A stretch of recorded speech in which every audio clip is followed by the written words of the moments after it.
All right, so something's been bugging me, and I figured this would be a good time to dive into it. Okay, wait on me. Why are we seeing, like the U.S. with its free markets, and then you have those European welfare states? Mm. Why are they both kind of getting, sideswiped by countries that, well, aren't exactly known for their human rights records? Yeah, that's a really good question. It's something that a lot of folks are grappling with, and this Chinese historian Qin Hui, he really tackles this head on. Okay. He suggests that maybe we're looking at this the wrong way. Hmm. Instead of seeing these as like totally separate systems, he argues that there's this kind of unhealthy codependency between them. Okay. And it's all fueled by, you guessed it, globalization. Globalization, the gift that keeps on giving. Right. Always a twist. Okay, so codependency. I'm intrigued. Where does this come from? What's at the root of it? Well, Qin Hui starts by kind of dissecting this term you hear a lot, socialist market economies. And he's saying right off the bat that it's kind of misleading because it lumps together two models that are actually pretty different. Interesting. Okay, so let's break it down. What's the first model? He calls it type A. Okay. And it's basically what you see in a lot of the West.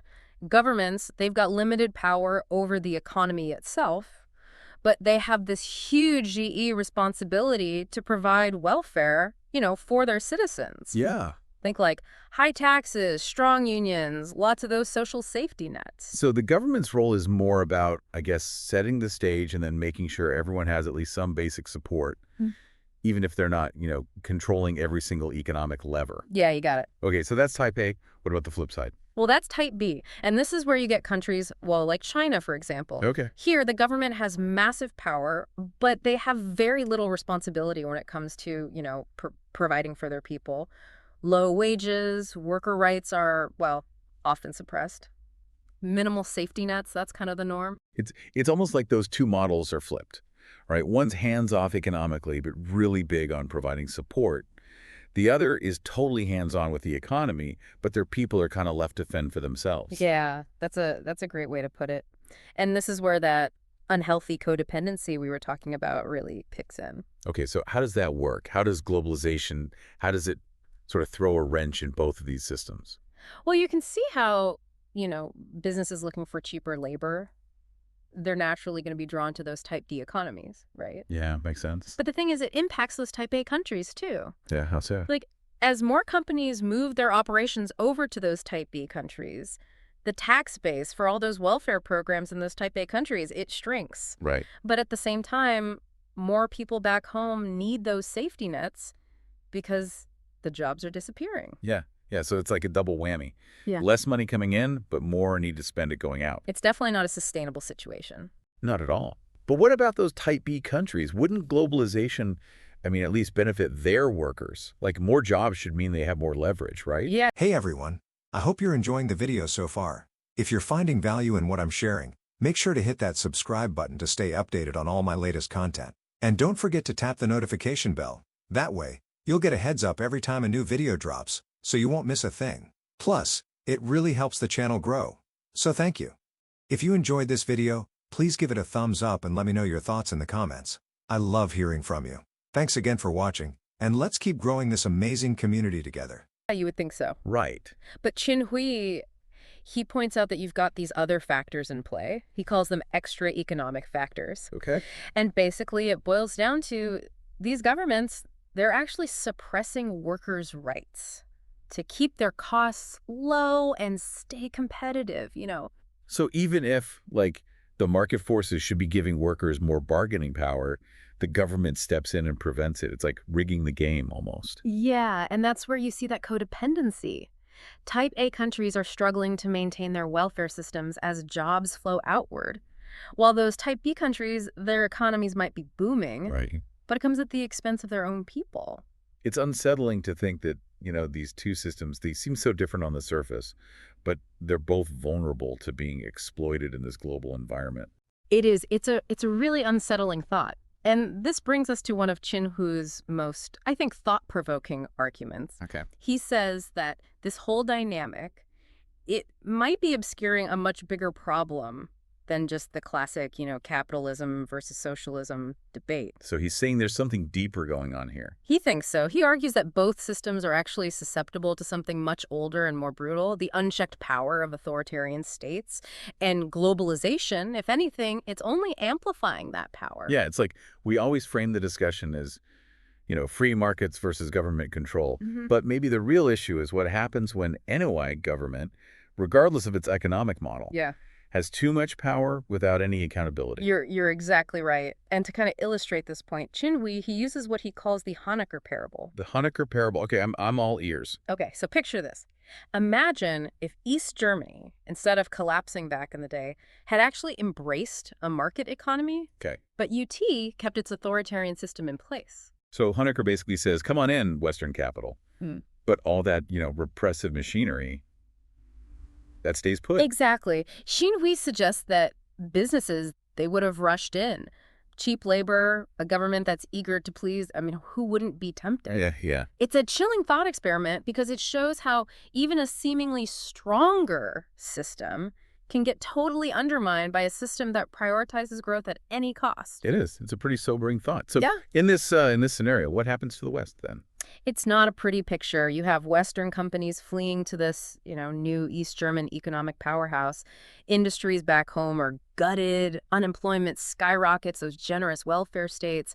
They would be under enormous pressure as their tax base just erodes away. It's almost like we're seeing echoes of this playing out in the real world, right? Even without a Honecker-style East Germany running around. Yeah, it is. And that's what makes this parable so powerful. It forces us to confront this uncomfortable truth that both free market economies and welfare states, they're vulnerable to being undercut by a system that says economic growth above all else, even human rights. It really makes you think about those long-term consequences of, our economic choices, not just for individual people, but for nations too.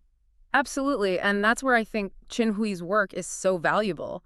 He's not just pointing fingers and saying, hey, look at these problems. He's challenging us to, think differently about the solution. And speaking of solutions, I'm really curious to hear how he thinks we can navigate this whole thing. Where do we go from here? Well, that's exactly what we're going to delve into next. Qin Hui, he's got some really specific critiques of how both the Western left and right are misunderstanding, this new economic landscape. Yeah. And he offers some alternatives that are, pretty intriguing. Okay, I'm definitely hooked. Let's get into those critiques and see what Qin Hui has up his sleeve. Okay, so picking up on, solutions, right?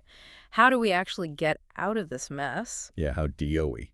Well, let's dig into how Qin Hui sees those two models, free market and welfare state, how they're being kind of warped by this whole, unhealthy codependency thing. Yeah, it feels like there's this constant tension, right? Like free markets want less government, welfare states need more, and globalization is just squeezing them both. Yeah, it's a tough spot. And Qin Hui, he argues that for those type A countries. Right, like the U.S. and a lot of Europe. Exactly. He says globalization has led to what he calls a fiscal trap. A fiscal trap. Okay, what's that? So think about it. As companies are, shifting production to those type B countries with their lower costs and all, what happens to the tax base in those type A countries? It shrinks, right. Exactly. And at the same time, they're expected to provide more welfare because, well, unemployment's going up. Right. It's like less money coming in, but more demands to spend going out. It's a recipe for disaster. It is. It's a tough spot to be in. And then you add in the pressure to lower taxes to try and, compete with those type B countries. So you get this, vicious cycle. Lower taxes mean less revenue, which leads to cuts in social programs, which weakens the economy further, and then it just keeps spiraling. It's like they're stuck, right, trying to hold on to those social safety nets, but also being forced to play this global game that rewards cutting costs, even if it hurts their own people. It's a tough position to be in, for sure. And Qin Hui, he argues that this fiscal trap, it's not just an economic problem. It spills over into politics, too. Yeah, I can see that. As things get tougher, people get frustrated. They start looking for someone to blame. Exactly. And these struggling economies, they become, fertile ground for populist movement. Right, people who offer, simple solutions and scapegoats. Yeah, immigrants, foreigners, elites, anyone who's seen as, different are benefiting from the system while everyone else is struggling. It's ironic, right? It's like globalization, instead of bringing us closer together, is actually fueling division and resentment. That's a key point that King Hui makes, and he suggests that if we don't find a way to address this fiscal trap, the consequences, both economic and political, could be pretty severe. Wow, he even mentions it could, weaken those democratic institutions in Type A countries. He does. It's a pretty stark warning. It's not just about economics, it's about the potential erosion of democracy itself. Okay, so that's one side of the coin. What about the other side? What about those Type B countries? The ones that seem to be winning in this whole global game. Right, the ones that are attracting all the capital and seeing their economies boom. Yeah, what challenges are they facing? Well, Qin Hui argues that they're also caught in a trap, just a different kind. Really? I mean, you'd think they'd be thriving. You would, but Qin Hui claims that their success, it's actually built on a pretty shaky foundation. Okay, I'm intrigued.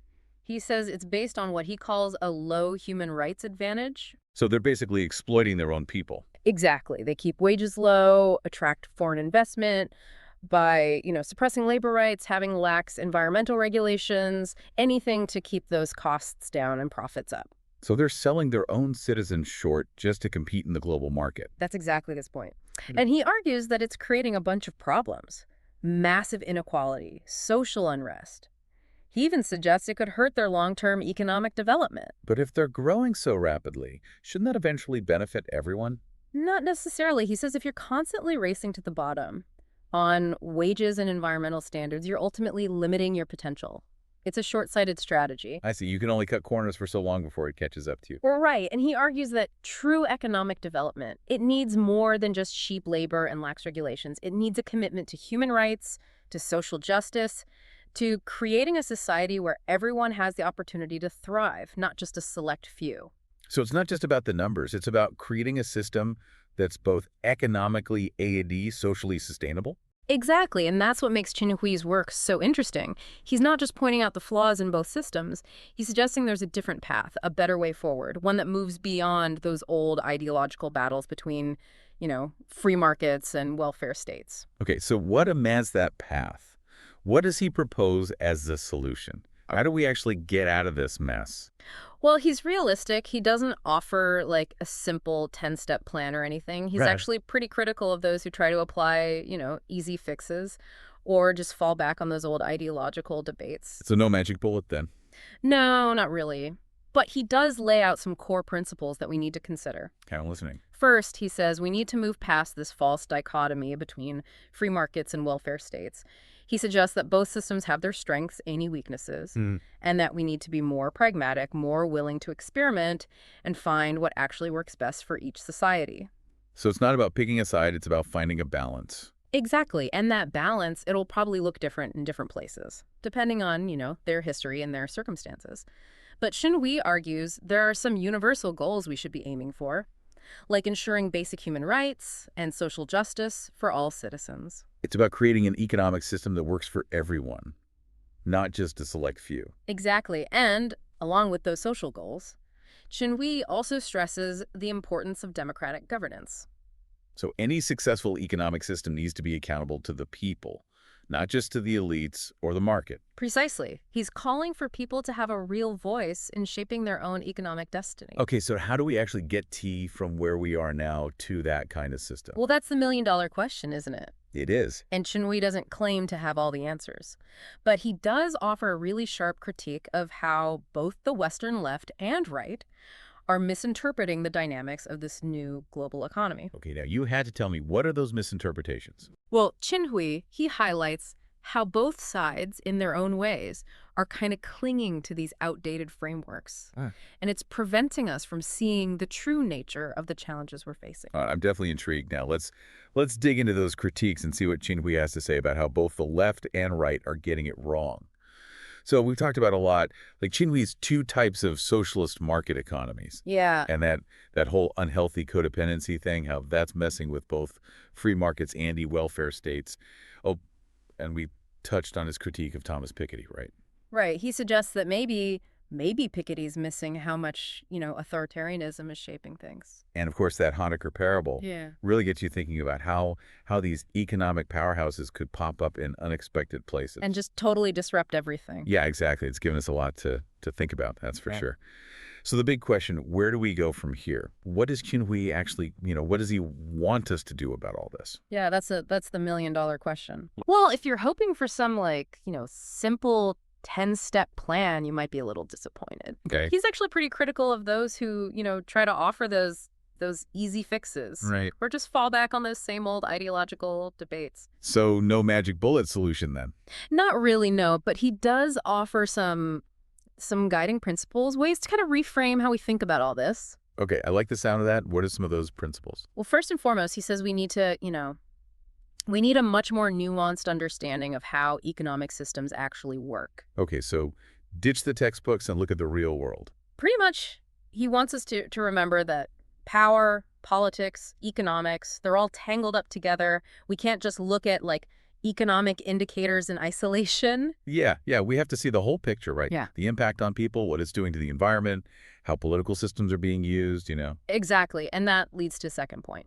We need to move past those easy binaries, like free market versus welfare state or capitalism versus socialism. Because those labels don't really capture what's actually going on. Right. They might have been useful once, but they're not enough to really understand what we're dealing with now. Where in this globalized world, those lines are blurred. So we need new models then, new ways of thinking about how to create a system that's both, dynamic and just. But where do we even start? Well, Qin Hui says any solution, if it's going to work, it has to be grounded in, a deep respect for human rights and democratic principles. It can't just be about economic growth. That's not enough. So it's about creating a society that values human dignity and well-being alongside economic prosperity. Yeah, exactly. It's about a real shift in mindset. For individuals and for governments, we can't just keep prioritizing profits or GDP growth. We have to consider the bigger impact. Like a longer-term perspective, thinking about sustainability, right? Building a system that works for everybody, not just for the benefit of a few. Right, and that's where his emphasis on democratic governance comes in. He says we need systems that are transparent, accountable, and responsive to, what people actually need, not just to the interests of corporations or, the wealthy. It's about giving people a real say in how their economies are run. Exactly. He's calling for a more participatory and equitable form of globalization, one that empowers workers, protects the environment, and makes sure that the benefits of economic growth are shared more widely. That sounds great. But honestly, can that kind of system actually work? Well, he's not naive about the challenges. He knows there are powerful forces out there that, they benefit from the way things are now, Yes. changing the system. That's not going to be easy, but I don't think he's giving up hope. So what's the takeaway then? What's the message he's trying to send? I think his work it's a call to action, to think critically, to really engage in these tough conversations, and to demand better from our leaders. To push for a more just and sustainable world, even if it means challenging those in power. Exactly, and I think he leaves us with a really powerful question, maybe even a little unsettling. What if the real threat to both free markets and welfare states isn't the other system, but something deeper, something we haven't fully grappled with yet? Okay, now you have to elaborate. What's this deeper threat? He's suggesting it's the unchecked power of authoritarian states operating within a globalized economy. That combination, he argues, could be way more disruptive and destabilizing than we realize. Yeah, it's a chilling thought. And it makes you question some of those assumptions we make about, how the world works. It does. It really does. Are we so caught up in our own ideological battles, our left versus right debates, Yeah. that we're missing the bigger picture? Are we even maybe contributing to the rise of a system that could ultimately undermine the very freedoms and values that we hold dear? Those are some heavy questions, but I think that's exactly what he wants us to do, right? To confront these uncomfortable truths. Absolutely. His work is a reminder that the world is a lot more complicated than those neat categories and labels we like to use. And if we want a better future, we need to be willing to challenge those categories, to think critically, to embrace nuance, and to really understand the forces at play. Couldn't have said it better myself. And on that note, we'll leave you to ponder those questions. Until next time, keep diving deep. Thanks so much for watching. If you enjoyed this video and want to see more, make sure to hit that subscribe button and tap the notification bell so you don't miss out on any new content. I've got a lot more coming your way, and I'd love for you to be part of this journey with me. And if you found this helpful, please give it a thumbs up and let me know in the comments what you'd like to see next. Thanks again, and see you in the next video.